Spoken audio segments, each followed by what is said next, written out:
各位朋友，大家呢都关心一个问题，就是美国会不会因为中国武统台湾而跟中国呢进行全面的战争啊？这个事情呢，我想呢，大伙儿呢都在担心，因为中美两国都是核大国，如果真打出了真火啊，双方是不是会用核武器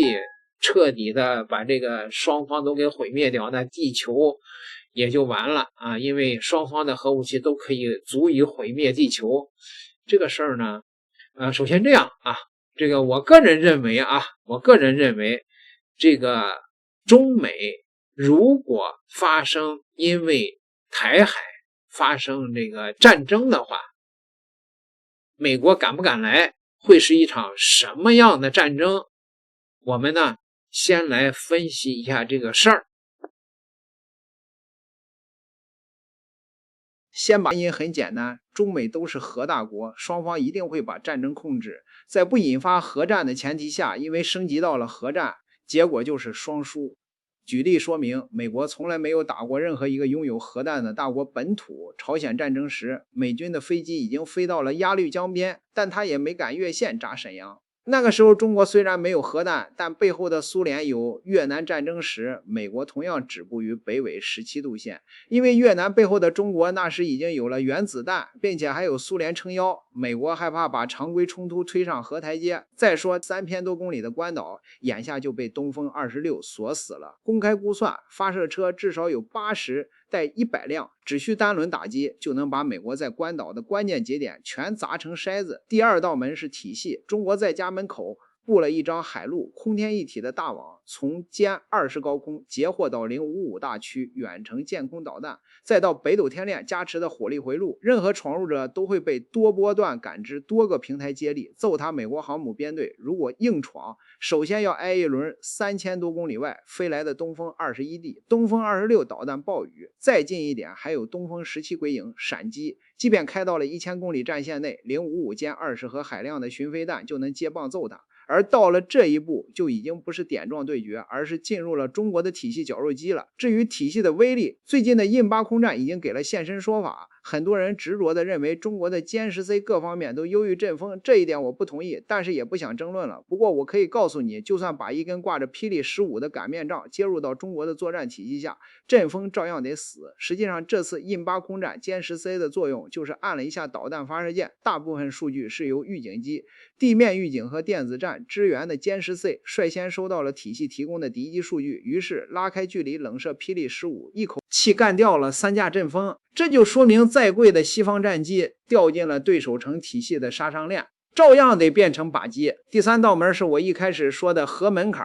两国都握着终极否决权，只要常规态势把一方逼到了本土出现压力，那么核战的阴影就会让另一方理性的踩刹车。说白了，谁都不敢把对方逼急了，结果就是常规冲突，再激烈也会停在有限目标，比如争夺岛链制空制海，而不会升级到轰炸对方本土。第四道门也是朋友们往往最容易忽视，但却是最致命的，那就是经济。大家别小看外贸这口饭。根据世界银行公开数据显示，2024年中国货物进出口总额约为 6.16 万亿美元，其中出口 3.58 万亿美元，进口 2.58 万亿美元，而这部分收入依旧占了咱们 GDP 的 20% 左右。也就是说，中国赚的5块钱里有一块要靠卖给外国人。所以如果台海战火点燃，就会引来美国主导的全面制裁，美元结算被冻结，船只没有保险，进出不了港，高端芯片和关键零件断供，导致这条每年6万亿美元的外贸大动脉就会像被拧紧的水龙头，资金流货物瞬间被堵死，资本听到炮声会率先跑路，离岸人民币贬值，股市债市跳水。而这个冲击和损失的地位兵很大，可能会挨一顿打，搞得灰头土脸跌下神坛，这对他来说是个非常大的冒险。防卫盟友是政治面子，保关岛、保夏威夷则是战略底线。真要把航母硬塞进台海，美国得先签一张空白支票，要准备把2栖攻击舰、补给舰，甚至冲绳关岛的基地送到中国的手里挨刀。五角大楼2025财年预算8500亿美元，号称史上最高。但真正能往西太追加的快速增量有限，毕竟全球800多个海外基地都在嗷嗷待哺的跟他要钱。但美国的最佳剧本还是让中国先动手，然后把对俄制裁的那套把戏复制到中国身上，冻结外汇，断芯片，组建印太版，北约用政治夹角索把北京拖进持久消耗。所以台湾对于美国更像一张诱敌的道义门票，只要能把冲突定义为民主地区遭入侵，白宫就能在联合阵线里名正言顺地按下制裁启动键。所以中国为何按兵不动，并非是触美国的航母，而是盘算在降维打击之外的生存阈值。台湾岛固然重要，但还没有重要到宁可让14亿人勒紧裤腰带也要立刻掀桌子的地位。但假设中美真的要开常规战，战火基本只会烧到台海及周边空域，冲绳宫古一线也会是主战场，炸得最猛。稍微远一点的菲律宾海关岛则成了外圈拉锯，中国不会越洋砸美国的脑袋，美国的舰机同样不敢硬闯到山东半岛外滩。谁跨过了这些门槛，谁就先把自己拖进了核末日的倒计时。所以真要论鹿死谁手，答案恐怕是谁先失去了战略耐心，谁就先出血。而耐心恰恰是21世纪大国最稀缺也最昂贵的武器。10年前，央视的一档军事节目里，当被问到中美军力差距时，一位专家曾经给出著名的率，或许能抹平。当时这话说完，让无数军迷心里一片冰凉。但现实往往比段子都魔幻。如今回看，美军何止是原地不动啊，简直就是在军备竞赛的跑道上表演反向冲刺。从2012到2024年，美军军费暴涨，魔幻现实，比如朱姆沃尔特级驱逐舰，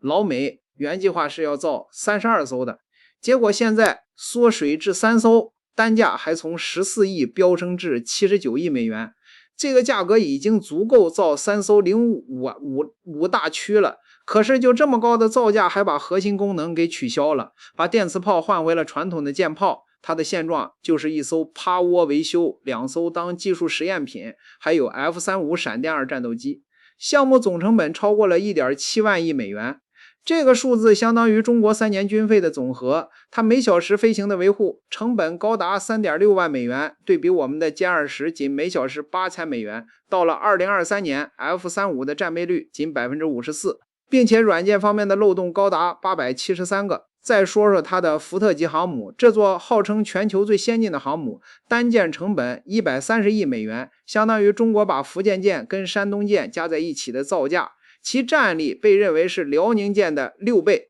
但电磁弹射的故障率竟然高达 23%， 而这个数据一开始设计的要求是要小于 1% 的，并且弹药升降机至今都没有完全解决卡壳的问题。2. 技术停滞，美军在5大领域集体翻车。首先是高超音速武器领域，老美吹了10年的 IGM-183A74 试射炸了5回。2024年5月，他灰溜溜地宣布技术路线要进行调整。内行的人一看就明白了，他这就是要卷铺盖下马了。对比咱家呢，东风17早就列装了4个导弹旅，舰载版鹰击21都已经形成了战斗力。再看激光武器方面，美军那个号称太阳神的舰载激光武器60千瓦的功率，竟然只能够烧无人机，还没有咱们出口沙特的30千瓦的寂静狩猎者。顶用人家狗大户去年用这玩意儿实战，已经拦截了13架胡塞的无人机。那我们自用型号的功率会是多少呢？解放军对这个笑而不语。电磁炮方面，老美前后折腾了20年，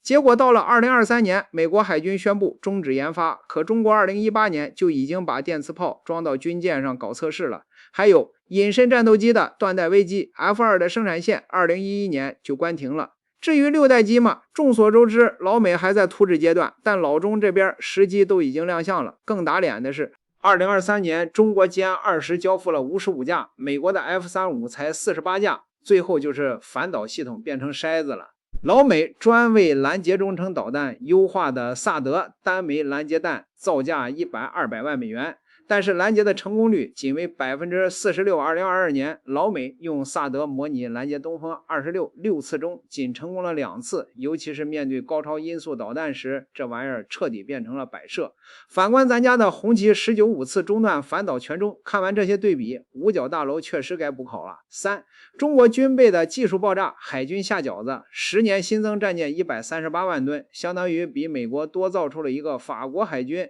055大驱9亿美元。一艘价格不到美国伯克3的1/3吨，舰数量追到48艘。美国老家底还剩92艘，东风264-500公里打击移动靶船，误差不到30米，鹰击21舰载高超音速导弹末端10马赫灌顶攻击，霹雳17全球首款量产空射高超音速导弹攻击11隐身无人机与歼20组队猎杀，还有珠海航展的蜂群控制系统，一个人就能指挥200架无人机。2023年可重复使用的航天器试验成功，太空站准备就绪。四五角大楼的账本 F-35 座椅加湿器市价200美元，美军采购10万美元，一个防摔咖啡杯180美元。一个驻日美军的高尔夫球场每年要消耗3800万美元，足够养活一个装甲旅。洛马的 CEO 年薪48至90万美元。中国军工老总15万美元，雷神公司年砸200-600万美元，游说国会5年里437名军官入职了军火商公司。在这种背景下，美国的战备水平也大滑坡。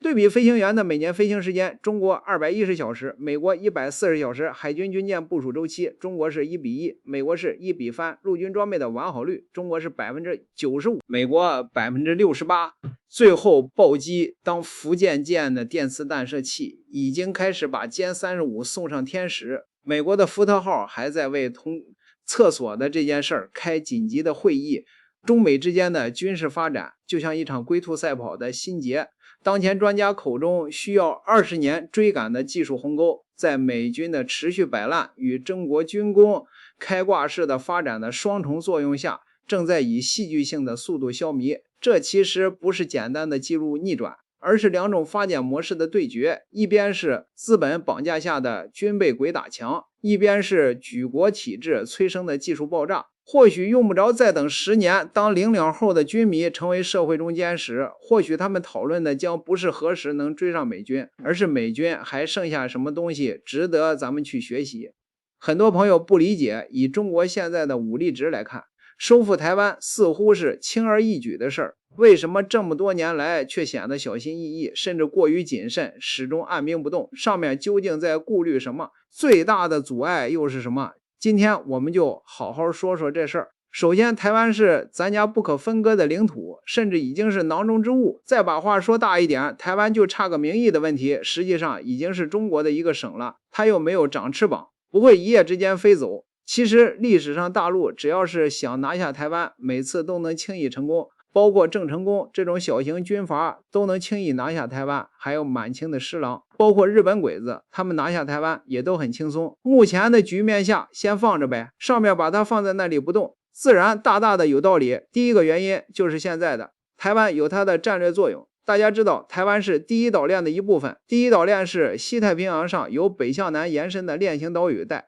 北起日本群岛、琉球群岛，中接台湾岛，南至菲律宾群岛及大雀，它群岛也包含了韩国南部地区。而所谓岛链就像是一道海上的篱笆，目的就是为了对付中国。岛链背后的经营者是美国。其实美国当初搞这个岛链，一开始并不是为了对付中国，而是苏联。上世纪50年代，美国怕苏联的核潜艇溜进太平洋搞事儿，干脆就用这串岛筑成了一道防贼篱笆。后来苏联凉了，中国起来了，这道篱笆就转了个方向，冲着咱们来了。现在它的核心作用跟意图就是2点。第一，通过控制关键岛屿和航道，限制中国海军进入西太平洋的通道，将中国的海权压制在自家近海附近。中国的实力越强，美国的投入就越大，而这种投入又让美国不得不在其他地方战略收缩，才能保证在亚洲的投入。首先就是巨额的军费开支，美国需要长期承担驻军费用、基地维护及盟友的军援开支。例如2015到20年仅亚太地区部署 F-35 战斗机就花费了超过140亿美元，还有冲绳的美军基地扩建、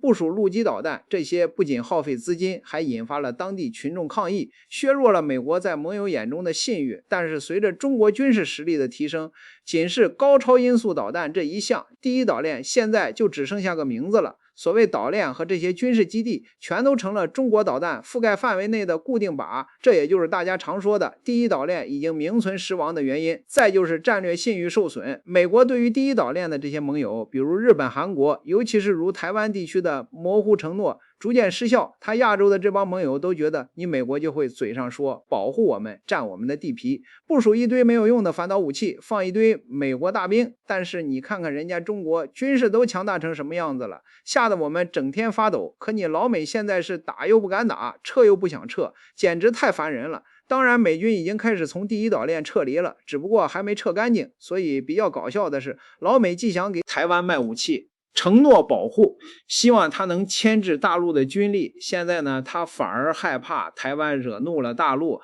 美国智库早就发出警告，在台湾挑衅将导致美军惨败，这让美国在保护盟友与避免直接冲突之间陷入了两难，多么尴尬呀！换句话说，我们什么都没有做，也不用做，只需要发展和强大自己的军事。美国这些年在岛链经营方面花的钱就已经变成了打水漂，这何尝不是给美国放血呢？另外，在全球化的今天，有你老美航行自由在前，美国也就没有任何理由阻止我们在公海或者国际水道合法通过了。所以这条所谓的第一岛链非但没有困住中国，反而让美国自己深陷其中。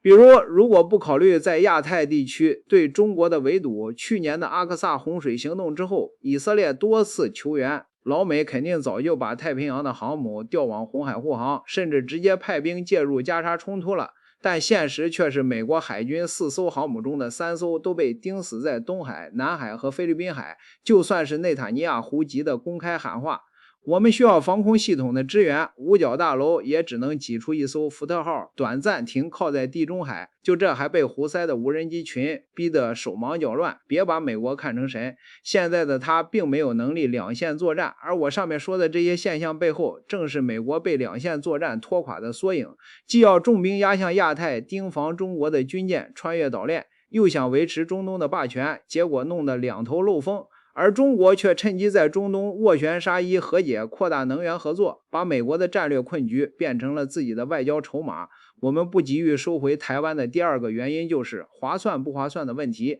当前经济发展依然是中国的核心目标，而武统台湾必然会带来巨大的经济冲击。尽管近年来两岸关系紧张，但台湾对大陆的依赖依然很深。2023年，台湾对大陆和香港的出口占其总出口的约 38%， 主要是半导体产业。可一旦战争爆发，两岸的贸易将断裂，这不仅会影响大陆的供应链，也会重创台湾的经济。还有就是现代战争的成本极其高昂，特别是像收复台湾这样一场涉及到海空登陆的大规模作战，那需要海军、空军、火箭军等多兵种协同战争，花费可能达到数万亿美元。尤其是如果中国武力收复台湾，欧美对中国实施经济制裁的概率极高，几乎是100%。参考2022年爆发至今的俄乌战争，大毛有个全球 GDP 第2的国家帮他输血，可我们没有这样的国家帮我们呀。当然，中国的经济体量远超俄罗斯，并且与全球的经济深度融合，这意味着欧美在制贼时会更加谨慎，以免伤敌1000，自伤800。但即便如此，制裁仍然一定会发生。同时，战后的台湾重建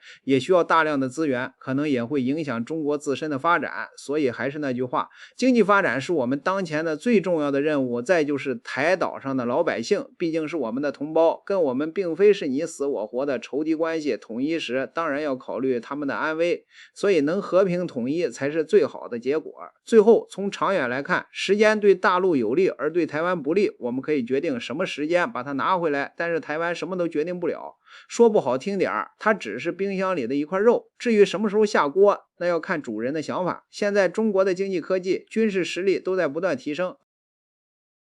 各位，你们同意我的这个分析吗？首先一点可以确定了，就是中美两国没有可能打起核战争来，因为呢，台湾不是美国的核心利益，只是会影响它的霸权形象。所以呢，美国即便是风如川普，他也不可能为了台湾要冒着被中国灭国的危险，就是双方可能连这个对方的本土都不会涉足，不排除对对方的军事基地进行打击，但是呢，双方全面进行灭国之战的可能性基本上没有。那如果打起这种局部的战争来，会是一个什么情况呢？你可以参照现在美国打伊朗的这个形势，你就知道美国现在有多拉胯了，是吧？打伊朗这打了几天，还不1个月，自己的这个弹药库已经空了一半了，对吧？那如果跟中国打的时候，那就可想而知了呀。美国一定是吃个大亏，满脸无光的也就是把亚洲的基地全部都交代了，日本也交代了，灰溜溜的退出亚洲，他也不敢对中国动核武器。你们同意这个观点吗？点个订阅吧，咱们下期再聊。